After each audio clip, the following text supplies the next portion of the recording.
Okay, welcome everyone to the first 2021 webinar for Thompson Co. and the MyHR Genius program. My name is Kevin Mosher, and excuse me, sorry, a little.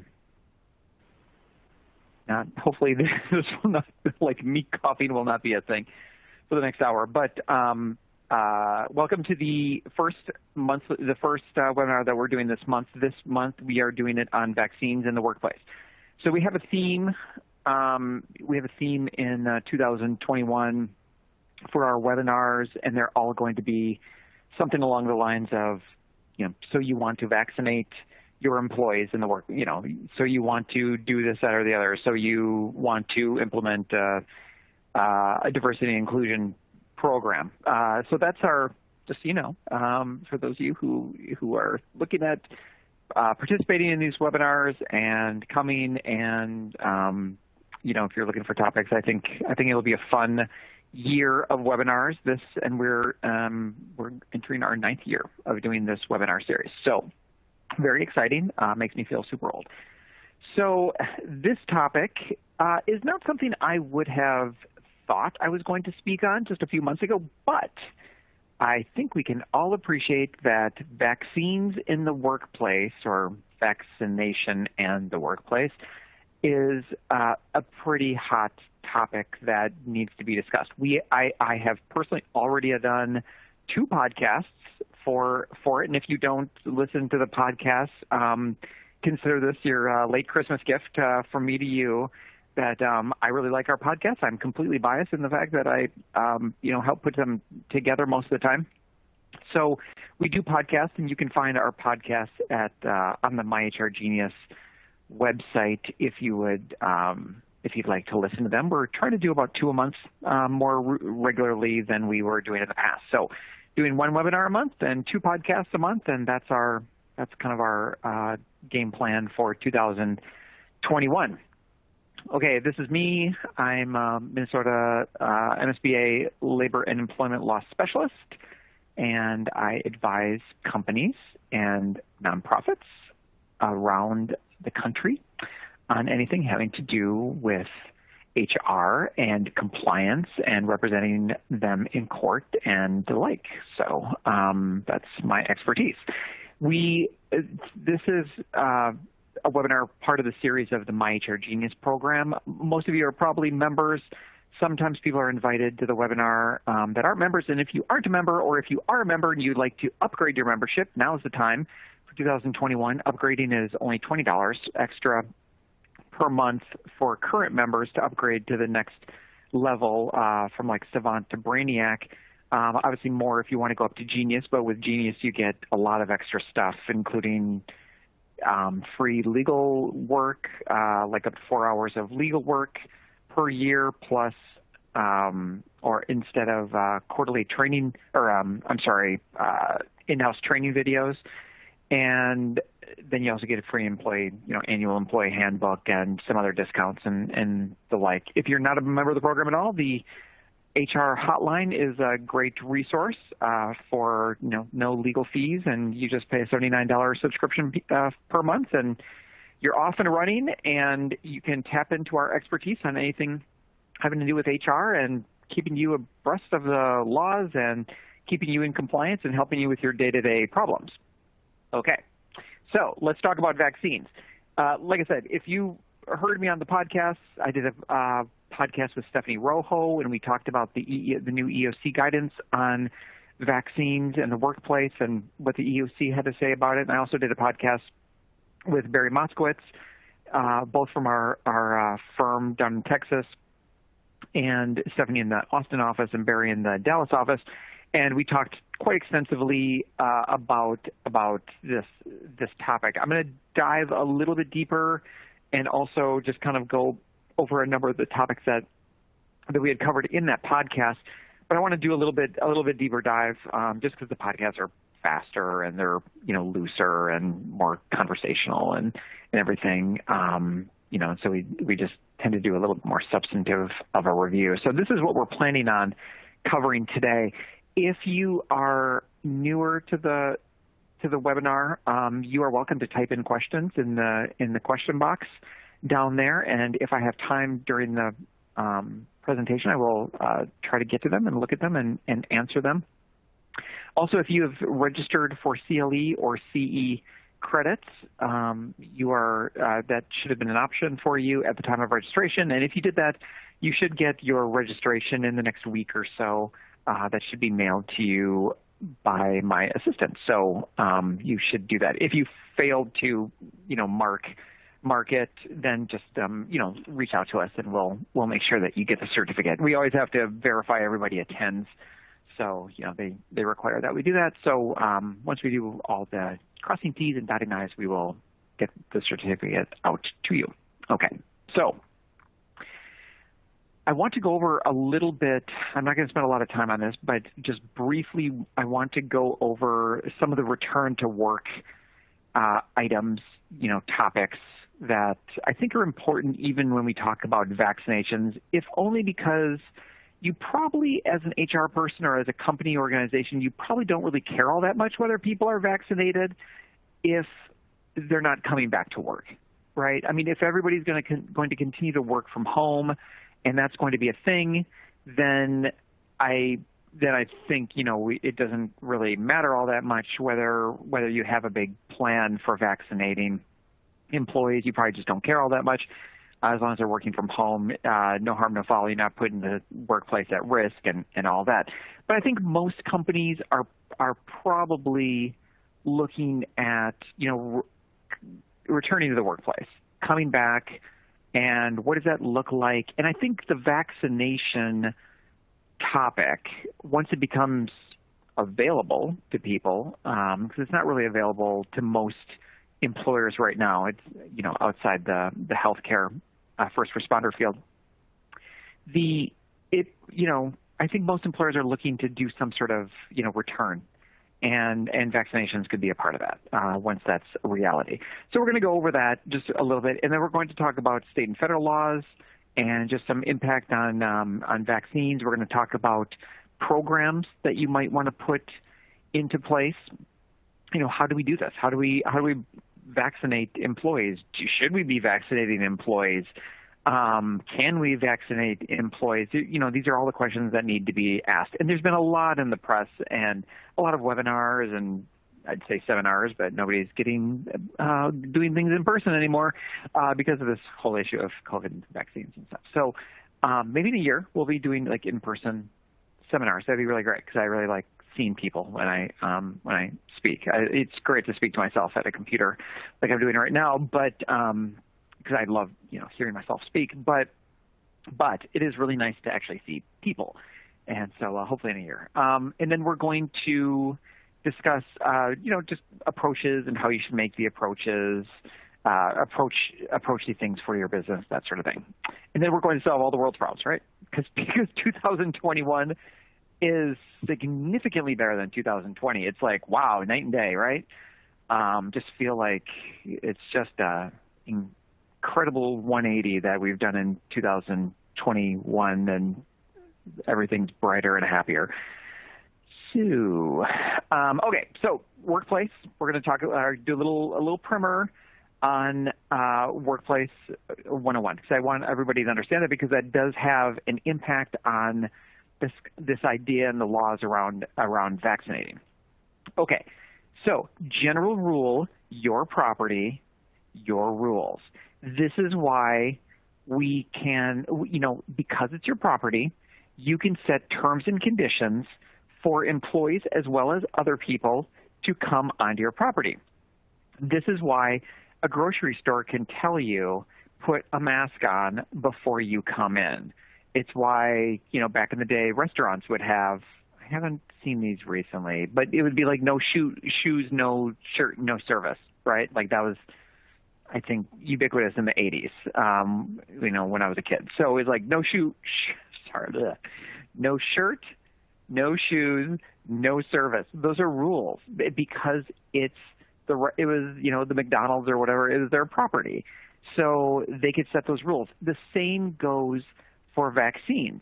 Your rule, your property, your rules. If you wanted to have a rule that said everybody that comes onto our property has to be vaccinated and you need to show your little like vaccine card, you could do it. There's some exceptions. We'll talk about those.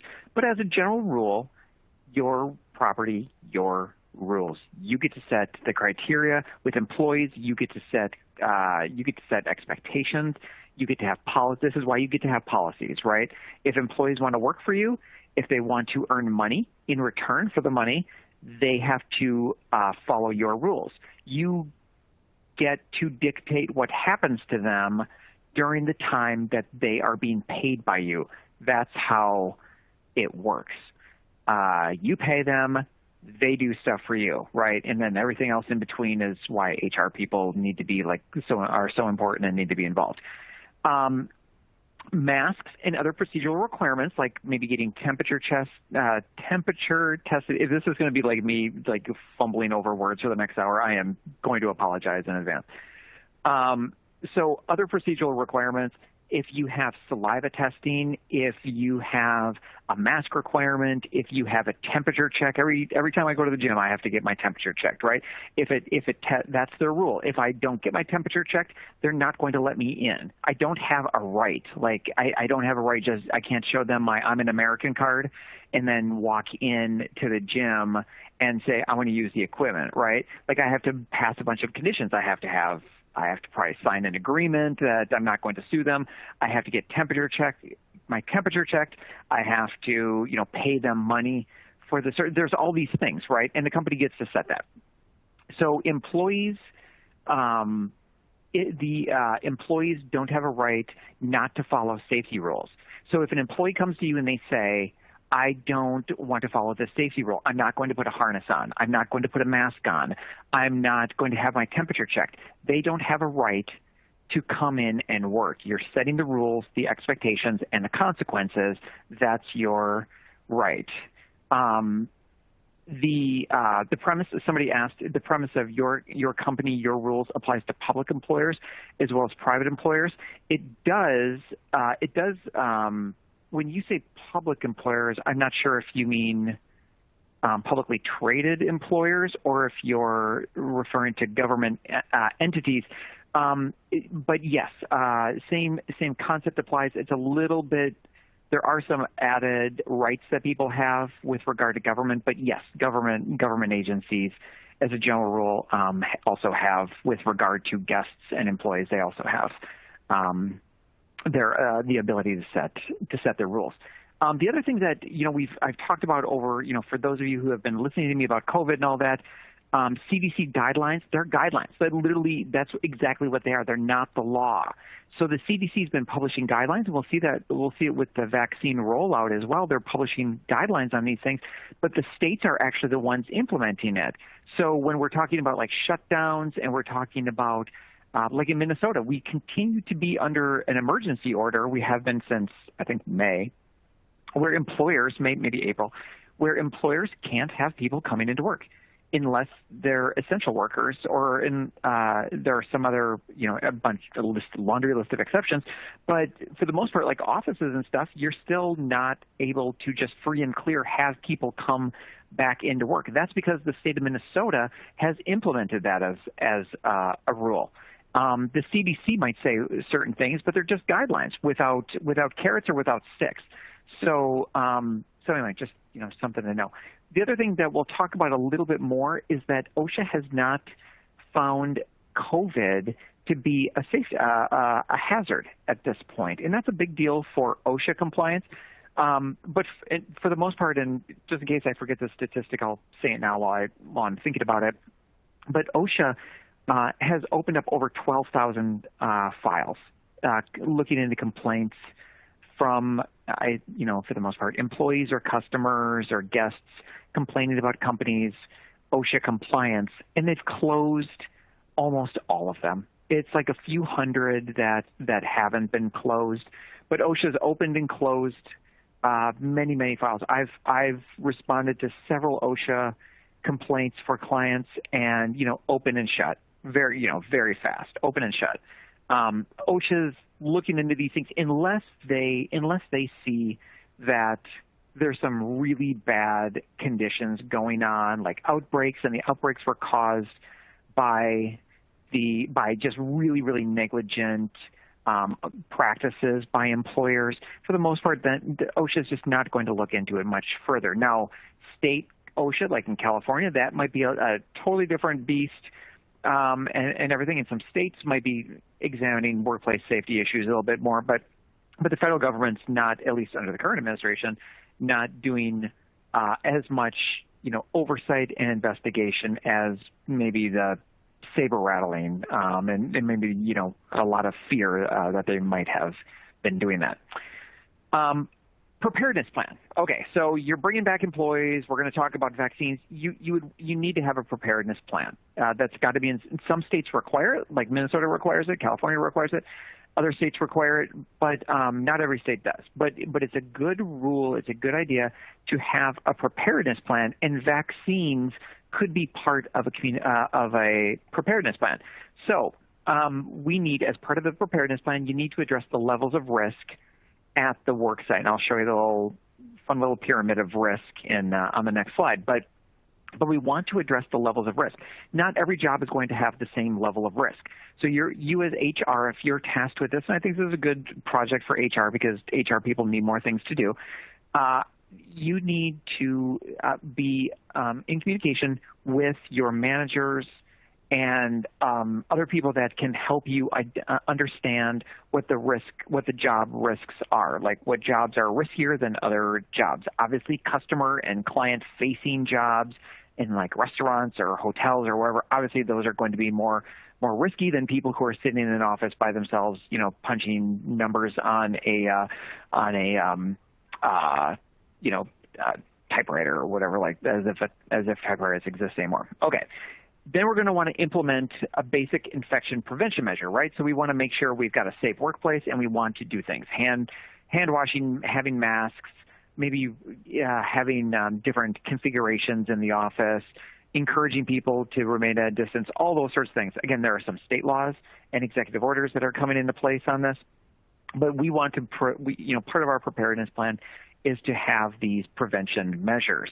And again, vaccination, you could add vaccination to this list, right?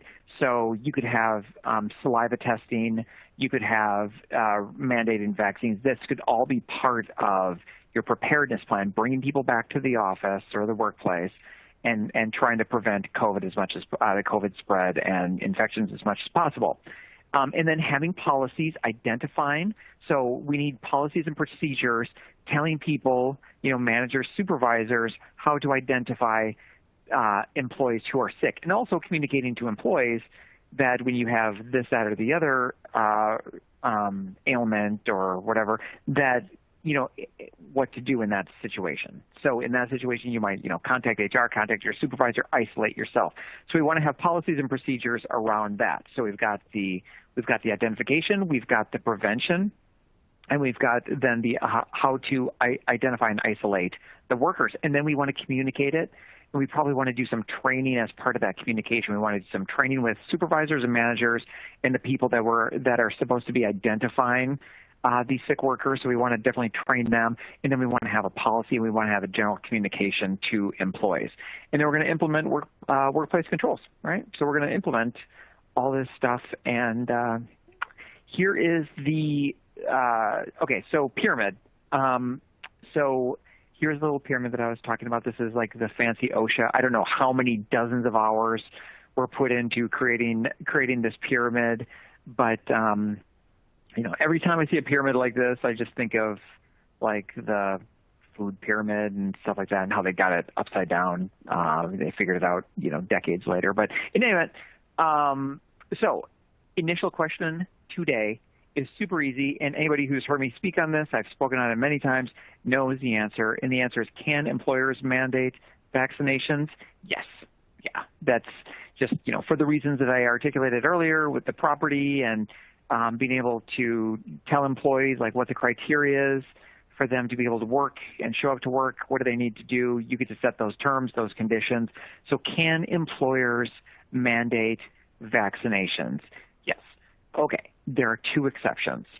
One, if the person's disabled, and two, if they have a sincerely held religious belief.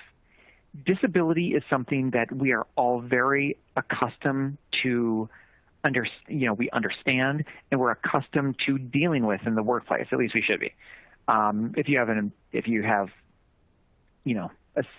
more than like 15 employees anyway, you are going to be bound by Title VII. So, and if you're in some states that require it with even 1 or 2 employees, you might have to accommodate employees who are disabled. So Title VII in a bunch of states requires that employers reasonably accommodate sincerely held religious beliefs, but also that they reasonably accommodate known disabilities. And so, what is a disability, right? I mean, this is not an ABA accommodation seminar, so I don't want to, your webinar, so I don't want to, go too far down the rabbit hole, but you need to identify, if you put in this vaccination mandate, let's just say you do, and I think most employers probably aren't, but if you do, and that's fine, and the employee comes to you and says, I have blah, blah, blah, disease, and I cannot get vaccinated.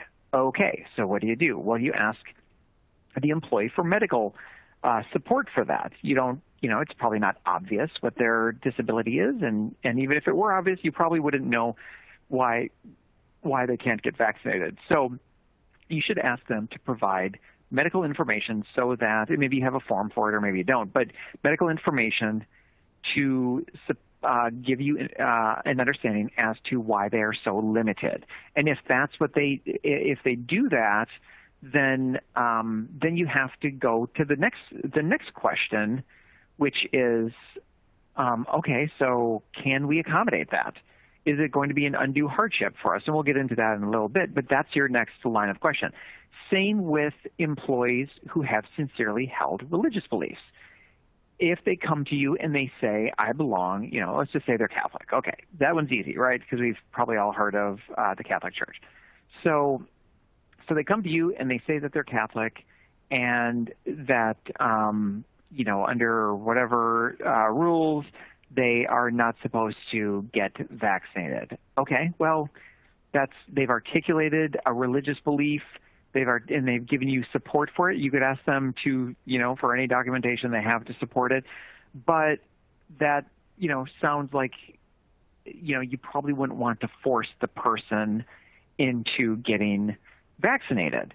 But then we go to the second question for both of these, whether it's a disabled person or somebody with a sincerely held religious belief. The question is, can you reasonably accommodate them, or are they going to pose a direct threat to themselves or others? So if that person comes in, let's just say that person's got a serious disease and they can't get vaccinated, and they work at a restaurant and they are customer facing, they're a bartender. Well, you have to ask yourself, am I putting them at risk of getting COVID? Could the COVID kill them? Could it seriously harm them? These are questions that you need to ask. Same with the sincerely held religious belief. We have to understand, can we accommodate them by just saying, fine, we're going to waive the vaccine mandate for you, but are we putting them at risk? Are we putting coworkers at risk? And I think with the vaccine, we don't know yet. I've seen different articles saying different things. I don't think we fully know whether somebody can still transmit COVID, even if they're vaccinated. So even if I got vaccinated and I don't get COVID, could I still pass it on to somebody else? And I've seen articles that say yes, and I've seen articles that say no. So maybe there is one of them was probably wrong. So I don't know which one, but I think that's something we're going to have to find out as we go through this. Even if somebody's vaccinated, is it pretty risky to bring them into the workplace? That might be something that we really need to understand from scientists, epidemiologists, before we start bringing people back to work and mandating vaccines. And suddenly we're all having a party and not thinking that COVID is going to be spreading, and then we find out that it's still being spread to those people that haven't been vaccinated and that don't have whatever antibody levels need to fight it off. And then the other thing I would just mention here as far as the laws go, and we'll talk about a little bit more about religious beliefs and ADA in a second, is that just as a general proposition, this is what OSHA requires, right? So OSHA requires, we always have to keep this in the back of our heads, OSHA requires that we provide employees with a workplace that's free from recognized hazards likely to cause death or serious physical harm. So we always have to be keeping in the back of our minds that we have an affirmative obligation under federal law as employers to provide our employees with a safe work environment that's free from hazards that could hurt them. And so, COVID gets into that. Other safety thing, other risks get into that as well. But this is, there's a method here. There's a reason behind the madness as to why you might want to vaccinate people, right? We'll talk about a laundry list of reasons why you might want to do it or might not want to do it, but there's a reason, because federal law and state law, a lot of state laws too, requires that you provide a safe working environment for a known hazard. And if you know that COVID's out there, and there's this opportunity to get people, to make people safer and to make your customers and other visitors safer when they're on your property, when they're at work, then shouldn't you be doing it? And I'm not sure if there's going to be legal liability because this is just too new and it's too fast. I don't think there's going to be. I think you can defend on that. But is there a risk of legal liability? Yes. Because COVID's a known thing, and if you're not taking precautions to try to stop the spread, then I think you would have some risk under federal, OSHA, under federal safety laws, state probably too. Okay, so let's dive a little bit deeper into the disabilities and religious beliefs. So again, disabilities, it only covers somebody with a known disability if they have just some sort of pretend disability. If their disability, and here are some disabilities or proposed disabilities that we've heard throughout COVID. You've probably heard some of these, I can't work, I can't come into the workplace because I could get COVID because I'm old, okay? Agedness is not a disability. It might create it might give you a better chance of having a bunch of disabilities like Alzheimer's and, cancer and stuff like that. But it's not in and of, like being older is not in and of itself a disability, which is why you could tell people that didn't want to come into work because they were afraid because they're older that they would get COVID. That's why you could have told them, sorry, I need to fulfill your job. Come in, or if you're not going to come in, then I need to potentially fill your job. But if they've got a known legitimate disability and it's a physical or mental impairment, substantially limits one or more of life's major functions, then you have an affirmative obligation to try to provide a reasonable accommodation, but only to the point that it doesn't create an undue hardship and to the point that it doesn't directly threaten the employee or coworker safety. And I think it's a pretty high threshold, but I think it's something that you really need to look at. If the employee comes to you and says, I've got so-and-so, such and such disability, that's why I can't get vaccinated, okay? You're going to have to go, the key for you is that you go through this framework analysis, and I don't know what the ultimate answer is for you, like whether to let the employee, come in even though they're not vaccinated, knowing that they have this disability. I don't know if that's a good thing or a bad thing. You have to look at it. Each situation's different. So the one thing I can tell you is don't just have a knee-jerk policy that just says, okay, fine, disability, you can't get it, you're out. I really think you need to do a qualitative analysis into each of these people potentially that comes to you with that, and to see whether or not, whether they pose a direct threat, it's an undue hardship, that sort of thing. Religious beliefs, very similar. The difference with religious beliefs is it's a little squishier what a religious belief is, right? So here's what the EEOC says. And I think we're going to be pushed on this in 2021. That's one of my prognostications. So if if you show up for the webinar next month in February, we're going to do so you want to know what's going to happen in 2021. And so it's my annual prognostication. for laws and themes and all that sort of thing that I think are going to happen in the year, then this is going to be one of them. I think employers are going to be pushed pretty hard on trying to figure out whether somebody has a sincerely held religious belief within the meaning of Title VII. And here's what the EEOC says it is: a sincere and meaningful belief that occupies in the life of its possessor a place parallel to that filled by God. Pretty intense definition, but you can imagine all of the people that say their belief in whatever it is tells them that they don't need to be vaccinated. And I just think it's going to be, there's so much passion. I'm going to use the word passion because I accidentally used the word craziness in one of the podcasts, and it's not entirely appropriate, though maybe appropriate for a lot of situations, but I think there's a lot of passion, and I know a lot of people that are anti-vaxxers in my life, and I'll just say, like, I'm not first in line to get the vaccine myself. I'm a little skeptical about the whole thing, just because it hasn't been around for decades, but, I will probably ultimately get it, but I'm not racing to go do so. So I think but there are a lot of people that are really passionate about not getting vaccinated. And so I suspect there are going to be a lot of religions created to avoid having to be vaccinated. And I think it's going to be the topic of 2021. It's hard to say that when we're going through like all this political crazy stuff right now. But I think this vaccination topic, I think we're in a little bit of a lull right now because it's being rolled out to healthcare professionals. But I think once it starts becoming available to most employers in like different phases, we'll talk about phases in a minute, but I think once it starts getting to be rolled out to employers and available, the people are going to start going crazy when employers start mandating and encouraging and doing all that sort of thing.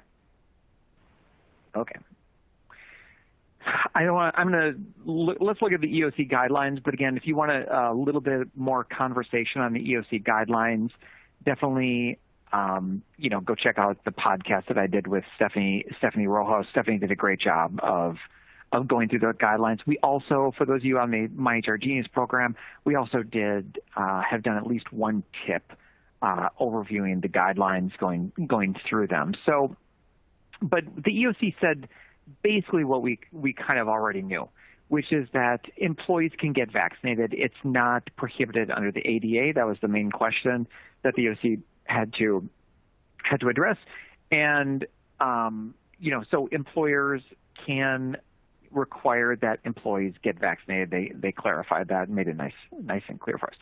And then they just kind of set out the direct threat consideration that I just went through with regard to the ADA and assessing the direct threat for the health and safety of the employees and of the coworkers and anybody else that might get in contact with them. So, and then the other interesting thing that the EEOC said is that the proof of vaccination is not likely to elicit information about a disability and is therefore not a disability-related inquiry. And that is ultimately why we can, as employers, mandate vaccines. Now, this is not to say that employers should be distributing the vaccines themselves. That is absolutely no part of what I am saying should be interpreted that way. Employers should not be distributing the vaccines themselves. They should be coming from third-party medical professionals that have their own liability insurance and that know how to do this sort of thing. I can't imagine, unless you're an actual healthcare provider, that you're thinking about distributing the vaccines yourself. But bringing in third parties is is recommended on how this should go down. So anyway, just more on the EEOC guidance which is kind of what I had already covered about undue hardships and sincerely held religious beliefs. And again, I'm really sorry in advance for all of you in HR who are going to be put in the position of having to judge whether or not somebody has a sincerely held religious belief. It is one thing to try to figure out. I always say don't play doctor on the ADA. If you get something from a medical provider that says that the person's got, these limitations, like, doctors tend to be better, more qualified to assess that sort of thing than HR professionals. No offense. Everybody knows how much I love HR professionals, but it's a little different when somebody walks into your office with their tinfoil hat and says that they believe in, the stars, the moon, and the sky, and they don't want to get this vaccine. It's just going to be a different thing, and so anyway, that's why you have lawyers to call and get help with. So any of you who are on the My Insurance Genius program, I look forward to talking to you and helping you through that. So, okay.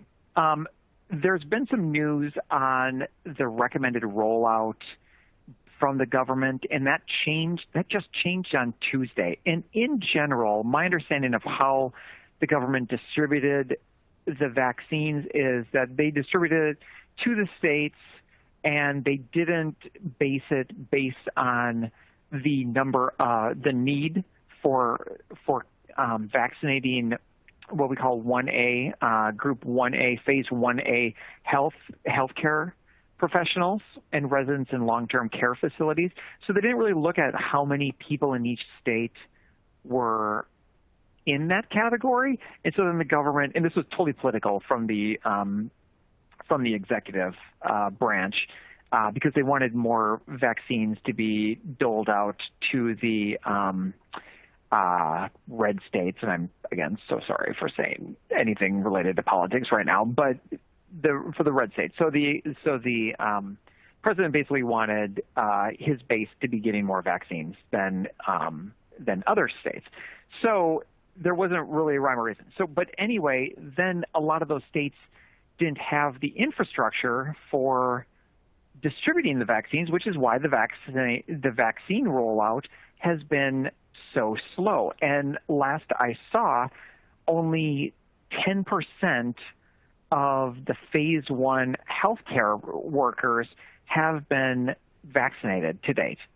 Now, hopefully it's going to ramp up, but it's like 10% of healthcare workers, and that leaves, I'm not a mathematician or anything, but I think that leaves 90% left. So that's just going to take a long time.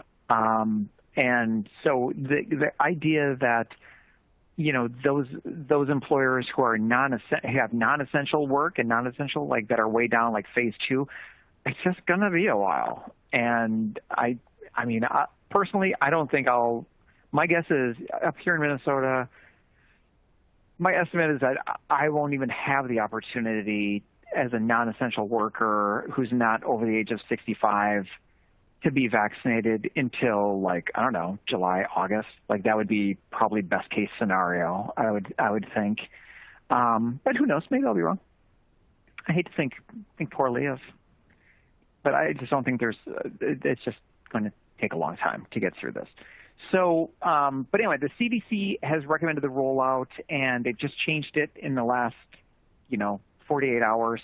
They've just changed it a little bit on how they're going to distribute these vaccines. But for those of you that aren't familiar, the CDC's created this phase rollout. But again, this is only guidance to the states, and so they're monitoring and they're hoping that the states, comply with this, but every state could be a little bit different. And some states are, already like on Phase 1B, whereas most states, at least the states with a lot of healthcare workers, are still, way below on Phase 1A. So let's take a look. So we've got Phase 1, which I had mentioned before, which is healthcare personnel and residents of long-term care facilities. So in most states, that's Phase 1A. That's who's getting the vaccine. So when you're seeing, pictures of people getting their vaccines and all that sort of thing, it's these Phase 1 people. Okay. Phase 1B are going to be our older American citizens, And so anybody 75 or over, and also frontline essential workers. So that's going to be phase 1B. It could be some states are actually already even doing that for, because they got through phase 1A or they just skipped it, whatever. But this is what the CDC is recommending. And then here's the essential workers are essential critical infrastructure workers identified by CISA and the Department of Homeland Security.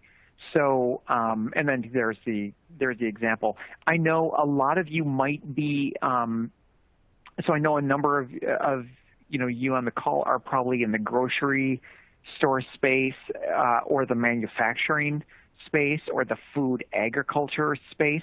So my understanding, and again, this is up to the states to do this, but my understanding is that the states are going to be tasked with doing the notifications to your company that you're coming up, you're up to, you're going to be part of the next of this 1B.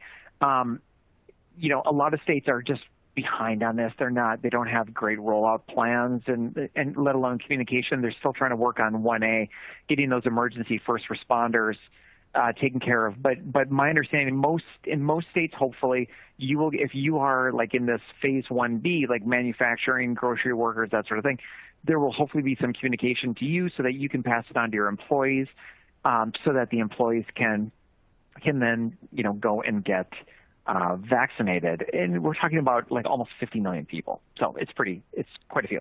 And then we've got phase 1C, which are people 65 or over, high-risk people who are, and then other essential, and over the age of 16, and then other essential workers. And so, and again, here are the other essential workers, and I'll probably include a lot more of you that are on this call. So it's bank tellers, IT people, transportation logistics people. So this, we're looking at phase 1C for that.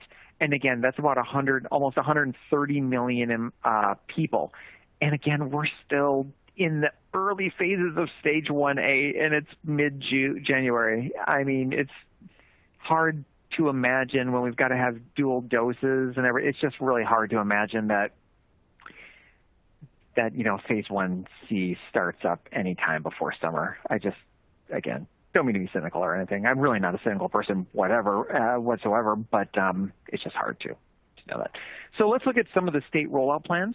They're all very similar, and again, the CDC, they're looking at the CDC guidelines, but we'll look at just some key states here. So we've got, Minnesota's got its COVID advisory group, and it's determined that its phase 1 vaccines are going to go to hospitals, pharmacies, local public health, and other closed settings.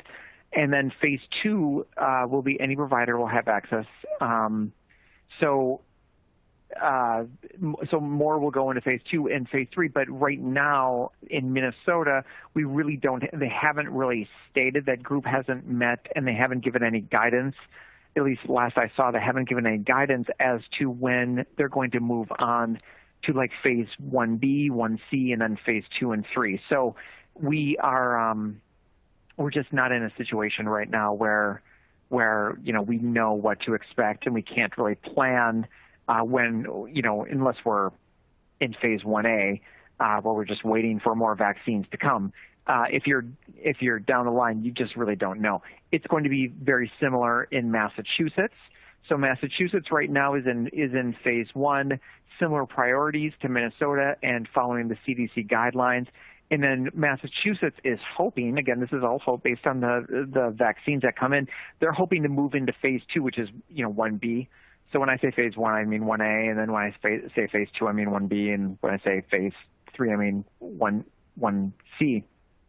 So Massachusetts is really, really hopeful that they're going to get to everybody else between April and June. And I say more power to them, and I say that's great. Go Massachusetts. They have a really big healthcare system and everything, and maybe they can do that. And if so, I will eat my words that things are delayed until mid-late summer. So, but anyway, that's Massachusetts' plan. That if you're in the 1B category, they're hoping for February to April. If you're in the 1C category, which is pretty much everybody else, then you're looking at April to June. Texas, similar to all of these. So again, we've got phase 1A. That's where Texas is currently at. And the people in phase 1A are 65 or over with chronic medical conditions. So they've opened it up a little bit more to some high-risk people in addition to the healthcare workers. And then you've got 1B, so phase 2, so 1B, and Texas is going to update like when they plan to get to that, but they're still in phase 1 right now. They are estimating, Texas is estimating, similar to Massachusetts, though a little bit behind. But again, this is all estimates, so I mean, who knows how this is going to play out. But Texas is estimating that they're going to get to 1B sometime in the spring of 2021, which I think is more realistic, right? I just think that's way more realistic than what Massachusetts is talking about. And then phase 3, I don't think Texas even has an estimate for that, whereas Massachusetts said like April, which I say, great if you can do it. Okay, risk or reward. Okay, so the question for you is now that you've understood the law and all that. So what do we need to understand? Okay, so here are the factors. There might be some other factors that I've missed, but this is how I look at this. So factors to think about: loss of business. Okay, by not having people vaccinated, you're potentially losing employee efficiency. You're potentially losing business. You could lose business. You could lose business if you're not doing vaccines, and that's, you could lose business if you do mandate. I think there's going to be some public market, there's going to be some customer outcry, there's going to be some community expectations.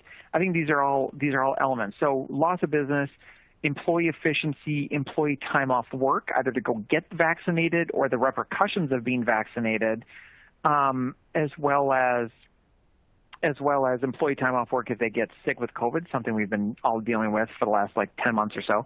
And then workplace culture. What is your company about? Is your company the type of company that wants to be, healthy, or they just want to be kind of hands off and let people do what they want to do? What is the workplace culture?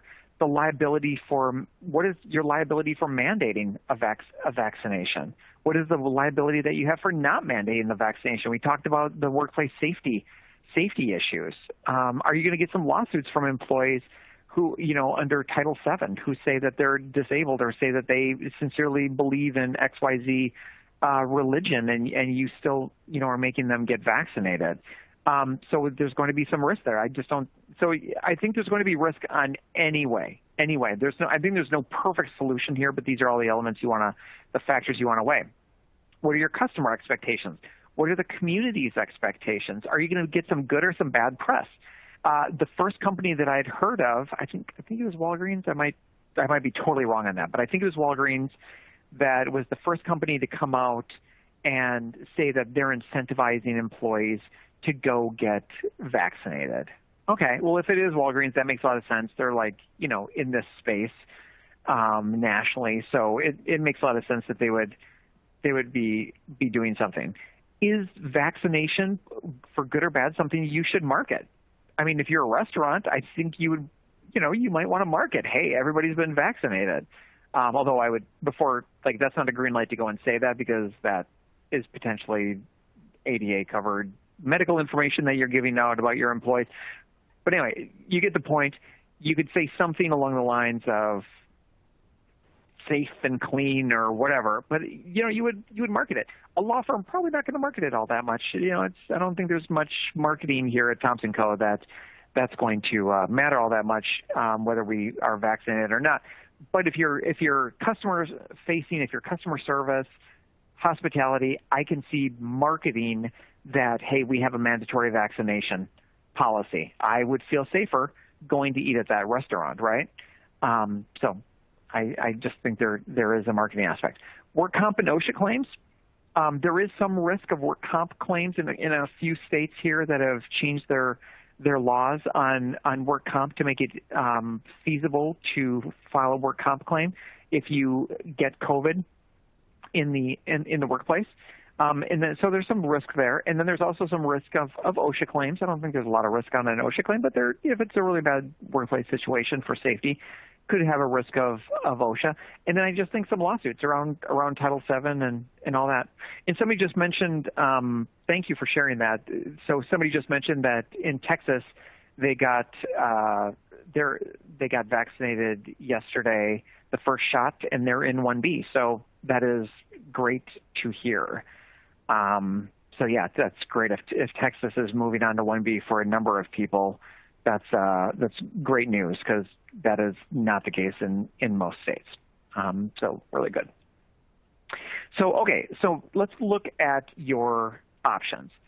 You could mandate the vaccination. I don't think, my gut tells me not a lot of employers are going to mandate that employees get vaccinated. I might be entirely wrong, but I just don't think culturally most employers are not going to want to do it. But can you? Yes. You're going to have to wait till the vaccine's available before mandating it. That would be kind of silly. You're going to want to, here's what you want to do. All these things, these are all the elements. This is how you want to frame it out. Things to think about. When I was doing the podcast with Barry in our Dallas office, Barry made the point, I think this is entirely legitimate. He's like, there's going to be an entire black secondary market of fake doctor's notes saying that you got vaccinated, right? You can imagine the money that's going to be made on these fake notes to give to employers to show that they were vaccinated by people who don't really want to be vaccinated, but they'll pay $50 for a fake note and a fake document. And you and HR are going to now have to become experts on this, right? It's kind of like all the fake Social Security cards that we see and green cards that we see, right? It's like they're predominant, and there's going to probably be a big market. But if you do mandate it, you're going to have to see some documentation. You're going to have to. You're going to have to somehow get, for accountability reasons, you're going to have to get that those employees or guests or whoever it is that you're making, you're going to have to get some sort of proof that they got vaccinated. Otherwise, why bother? If maybe you do it on the person's honor, maybe that's good enough. But you're probably going to want to do something. But you're going to have to think about how you want to do it. You want to just do it on their honor. They just sign a policy. They sign a stipulation saying that they did it. That might be enough. That's fine. Or you're going to make them bring in some documentation. What are the consequences going to be? I'll tell you right now, with any policy, if there are no consequences, why even bother? If you're just going to say, go mandate and go get the COVID vaccine, and then you're not going to actually chop some heads when people don't follow it, there's not going to be any consequences, I would just say a waste of time.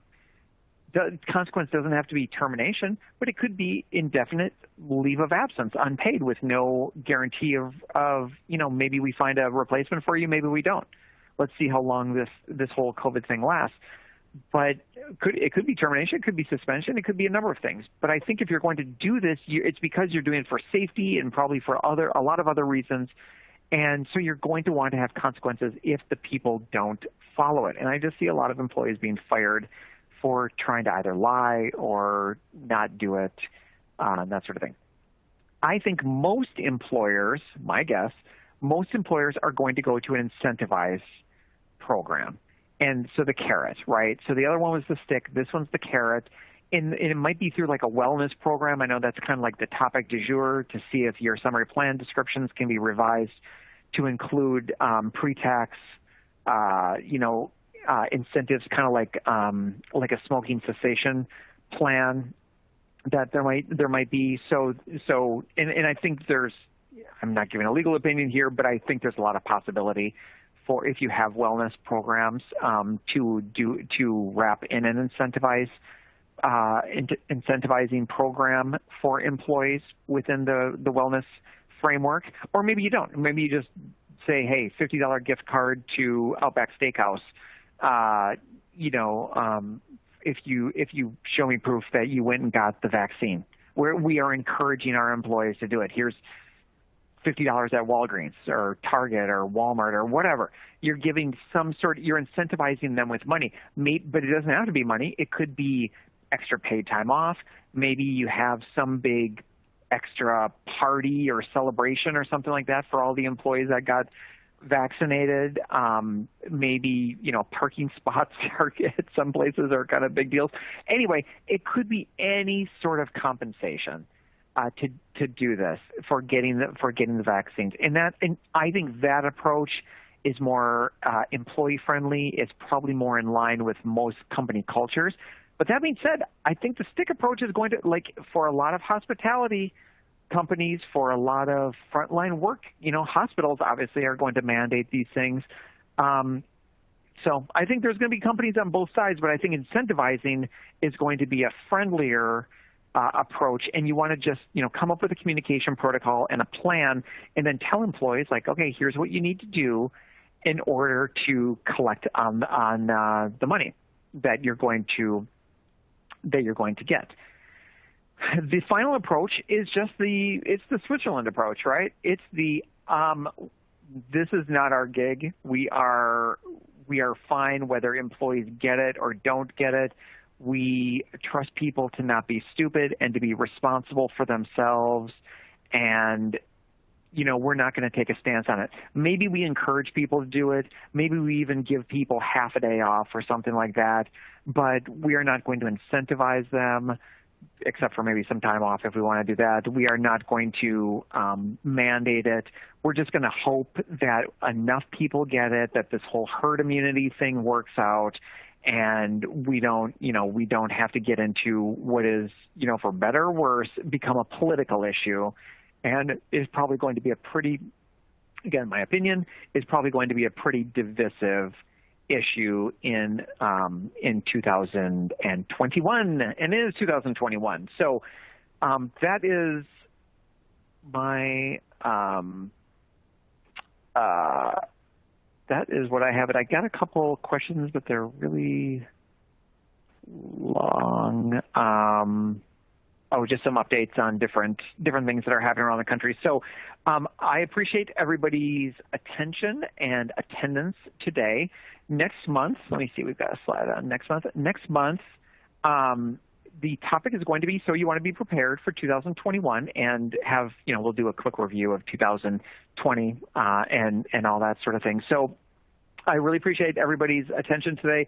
Welcome to 2021.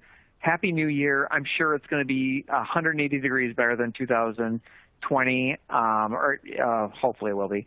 And if anybody has any questions or needs anything, you're welcome to reach out. I will talk to everybody on February 18th in a month. Take care.